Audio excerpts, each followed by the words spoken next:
né, de 29 de setembro de 2005, em São Paulo, com o professor Jacob Gorender. Professor, primeiramente, eu só pegar seus dados pessoais para o registro histórico. Seu nome completo?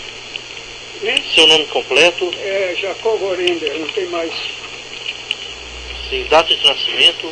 Hein? Data de nascimento? 20 de janeiro de 1923. Sim. E, professor, eu queria que o senhor falasse um pouco da cisão do Partido Comunista e a fundação do PCBR.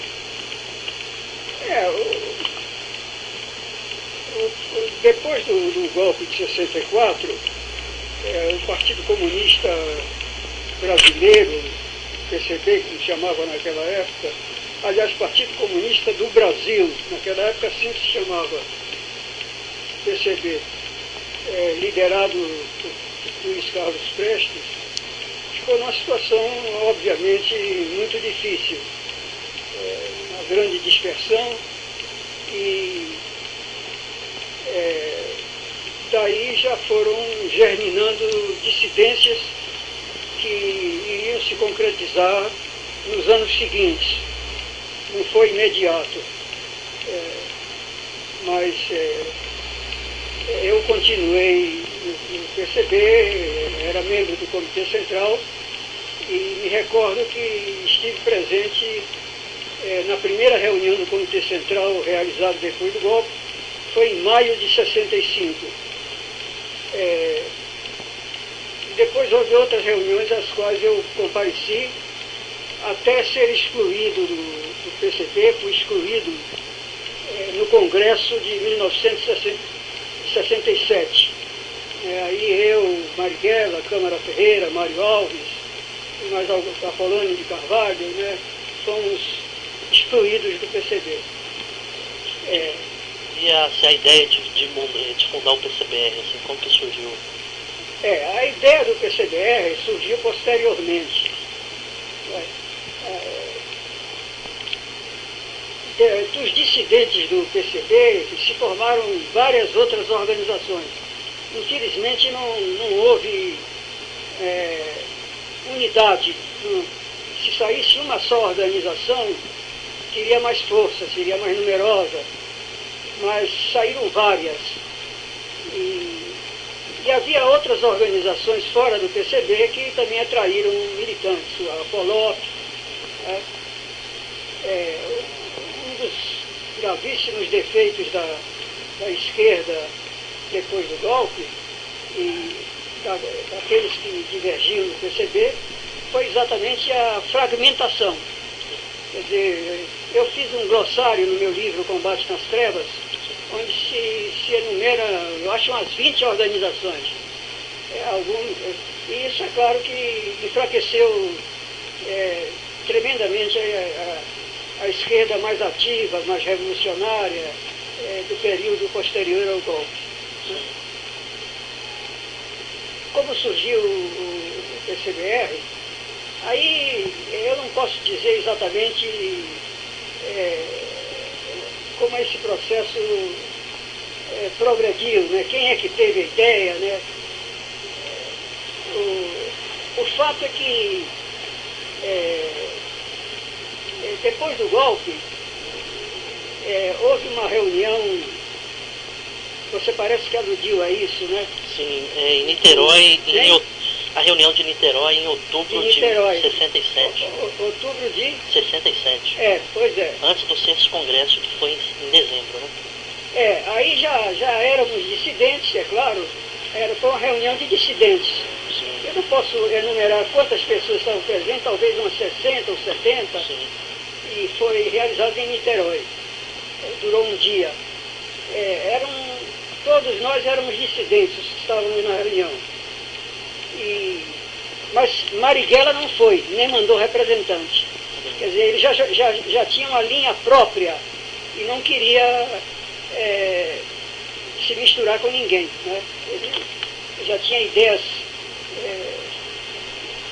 próprias que queria pôr em prática e, por conseguinte, não ia se subordinar a essa reunião.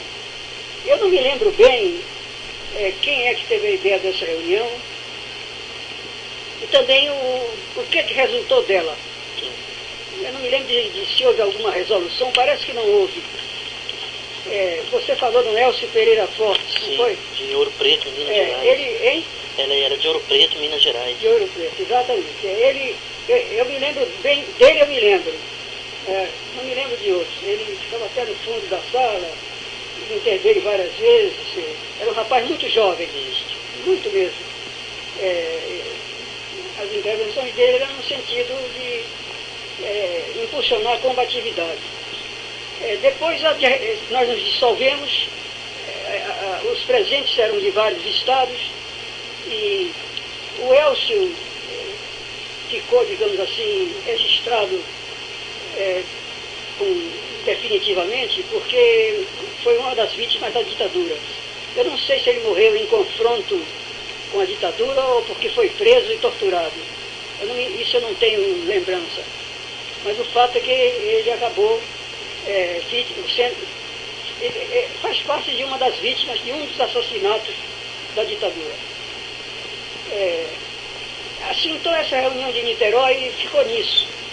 Marighella não foi, nem Câmara Ferreira, e eu não me lembro mais de alguém. Agora, nesse entretempo, nós tínhamos algumas conversas. Quer dizer, nós quem?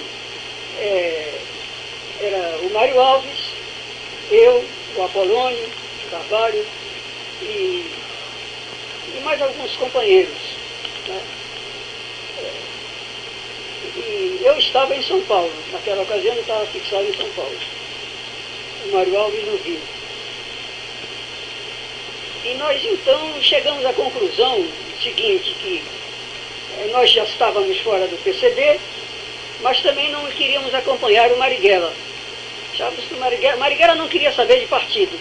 Quer dizer, a nossa singularidade, digamos assim, é que nós queríamos que houvesse partido. As outras organizações, Vapamares, enfim, Colópia, etc., essas também não tinham partido, não eram partido, eram organizações que depois se fracionavam, né? O Colina e... Colina e Minas. Hein? Colina é somente Minas Gerais. Né? De Minas Gerais. No meu livro essas coisas estão... O Combate nas Trevas se refere a essas coisas. Então, a nossa ideia era que luta armada, sim, para derrubar a ditadura, mas com ligação com as massas. Era outra ideia também. Quer dizer, não queríamos o tipo de ação que estava sendo realizado pelo próprio Marighella e por outros, né? Assaltos, atentados, mas que não tinham nenhuma repercussão nos meios operários e populares. Ao contrário, dado a interpretação diária da imprensa, da televisão, do rádio, essas ações eram até mal vistas. Quer dizer, o apodo terrorista ficou generalizado. Né? Era coisa de terrorista. Então, o resultado que se obtinha com isso era o contrário do que se pretendia. Então, a nossa ideia era uma organização de luta armada, sem dúvida, mas que procurasse ligação com as massas, que fossem ações de massas. Lutas armadas, mas com ligação de massas. A nossa ideia era essa, tá? E que fosse partido. Então, eu acho que foi em 1968, parece que eu digo a data lá no meu livro, nós fizemos uma reunião em Niterói também. Foi também em Niterói. Era um lugar mais tranquilo do que o Rio de Janeiro. E acho que éramos umas 20 pessoas. E dali surgiu o PCBR. Quer dizer, dali surgiu a fundação do PCBR. Estava presente, inclusive, o João Berteles, né? O Elcio estava? O Elcio já tinha ido para a LN. O quê? O Elcio não se encontrava nessa? O Elcio não. O Elcio eu só vi naquela primeira reunião que eu me referi de Niterói. Nunca mais o vi. Bruno Maranhão estava? Não sei, não o acompanhei. Ele era muito jovem, era um rapazinho, né? E Bruno Maranhão. Quem? Bruno Maranhão. Quem? Bruno Maranhão de Pernambuco. Eu não sei, não me lembro do Bruno Maranhão naquela época, confesso com sinceridade, é possível. É possível, mas eu não garanto, porque minha memória não acusa. Sim. Eu não me lembro dos outros também, a não ser esses que mais chegados, que foram Mário Alves, Alporano de Carvalho, né? Sim, sim. Então, daí surgiu o PCBR, tendo Mário Alves como secretário-geral. Mas nós éramos, depois de tanta divisão, nós éramos mais uma organização, e não forte. A verdade é essa. Nós tínhamos uma pequena base aqui em São Paulo, que eu dirigia, porque estava aqui. Tínhamos algumas bases no Rio de Janeiro e no Recife. Não tínhamos mais do que isso. Em outros estados não me consta que o PCBR tenha se entranhado.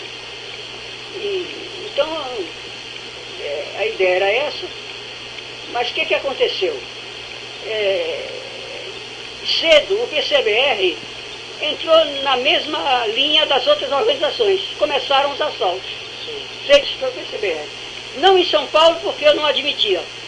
Eu era contra esses assaltos e não tomei parte em nenhum deles, né? Porque considerava aquilo, como eu dizia na época, uma hemorragia da esquerda. Porque os assaltos levavam a prisões, a tiroteios, depois os presos eram torturados no DOI-CODE e assassinados. E no final de contas, como ficou demonstrado, gastava-se mais dinheiro em preparar um assalto do que o que se obtinha com ele. Sim. Porque, é claro, o outro lado se preparou, os bancos começaram a ter a segurança reforçada. Ficou cada vez mais difícil empreender assaltos. E assaltos como aquele do trem pagador eram coisas excepcionais. Com licença, pode ser que seja outra pessoa que... Gente, então, como eu disse, embora não fosse a nossa intenção, mas era o espírito da época e dos próprios militantes que se agruparam no PCBR. Acabaram fazendo o que os outros faziam. Então, ocorreram assaltos do PCBR no Rio de Janeiro e no Recife, em particular, com os mesmos resultados dos outros, né? Prisões e dificuldades. Quer dizer, não fizeram assaltos. Só não houve em São Paulo porque eu, pessoalmente, era contra os assaltos. E não permiti que isso se fizesse aqui. Eu não tomei parte em nenhum assalto, porque era contra. Considerava, eu chamava, dizia que o senhor está provocando uma hemorragia na esquerda, né? E por isso mesmo eu não era bem visto nesses meios da esquerda armada. Sabiam da minha opinião, então eu não era bem considerado. E por isso mesmo não fui incluído em nenhum grupo de resgate, né? Eu fui vetado. E professor, por que o setor estudantil esteve muito presente no PCBR aqui? O que você atribui isso? Não sei dizer por quê. Esses detalhes eu nunca pesquisei, não sei se o setor estudantil... O setor estudantil é numeroso em todas as organizações, todas ou quase todas, né?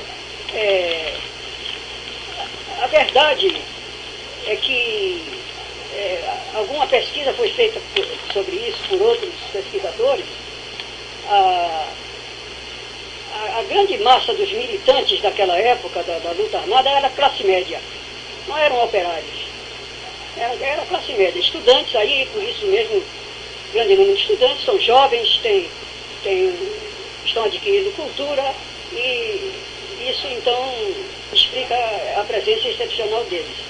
Mas não só estudantes, também outros profissionais liberais, etc. Mas a classe operária tinha um certo número de operários, mas muito poucos. Por exemplo, no pessoal do Araguaia foi feita uma pesquisa, eu não sei se foi a repressão quem fez, isso eu já não me recordo. E não tem quase nenhum operário.